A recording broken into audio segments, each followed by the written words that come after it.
This just in, school. Yes, now I can finally stop complaining about having nothing to do and start complaining about having something to do. This is the Trojan Source.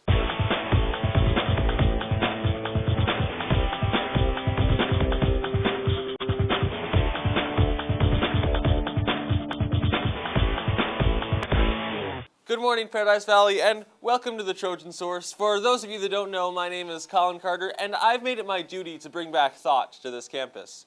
My thought. Yes, it's true that many students see their schooling as the primary focus of school, but I say no, and I'm here to bring another way to address the widening gap between no child left behind and the alarmingly large number of childs left behind. What is the Trojan Source, though? Well, I consider it a public service, like your school, only I don't get government funding, yet. So right now, I can safely steer clear from the school and government agenda and remain 100% biased towards myself.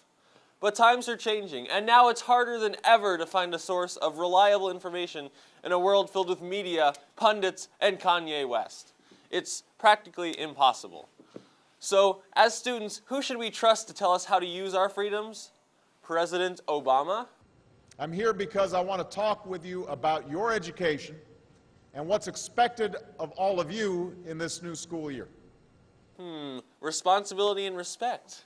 Any objections? Now Taylor, I'm really happy for you. I'm gonna let you finish. But Beyonce had one of the best videos of all time.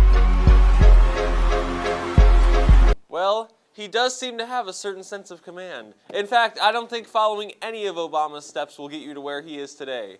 So, what is the answer we students should learn from?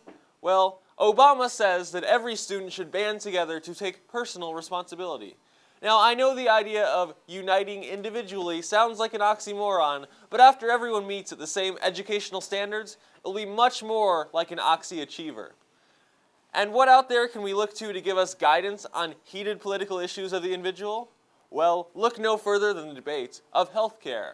Yes, healthcare, an issue being implanted into our society by President Obama's dangerous scalpel of socialism that has gathered American citizens in large numbers to shout mindless buzzwords in unison about individual freedoms. We don't support a single-payer system. But that's what Obama wants. So, no, it's not what President Obama Yes, it is. Yes, it is. He said it. He's on tape. He said it on TV. Over and over. Don't tell us that. Yes, apparently the current healthcare plan doesn't cover America's irony deficiency. But class, I find this perfect for us in our daily routine of sitting in classes, switching classes, and then losing all recollection of what happened the block before. We need something to make sure students get so angry we'll be protesting outside the media center by next Tuesday. And I have it all right here. Yes, that's right. This is my first 1,000-page draft of high school reform.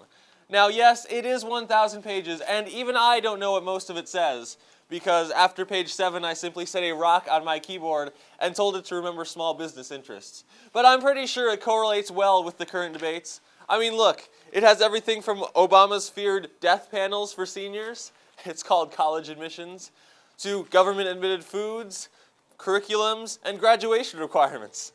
Although, free rights activists will never let those fly.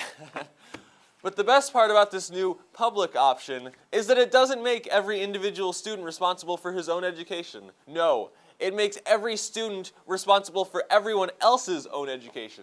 So if you, say, don't have the social capacity to ace the latest math quiz, under this plan, you're covered. Sure, you have to pay it back during the taxation of sitting through more lectures, but now graduating high school won't only be for those able enough to do it on their own. Now, I say public option, however, because you still can choose to swim against the tides and fend for your own schooling. I just wouldn't recommend the hours of extra study leading to insomnia and stress, however, because of the cost to your health. I mean, have you heard what this country is doing about healthcare? It is a real mess out there. So you see, this new option is totally manageable and will keep our school the diverse establishment of free thought it always was. No, Senator, I do not lie if I acknowledge ignoring the facts completely. And the facts show that high school is a very social place. Yes, students are always looking for new ways to bridge the gap between social activities and academics.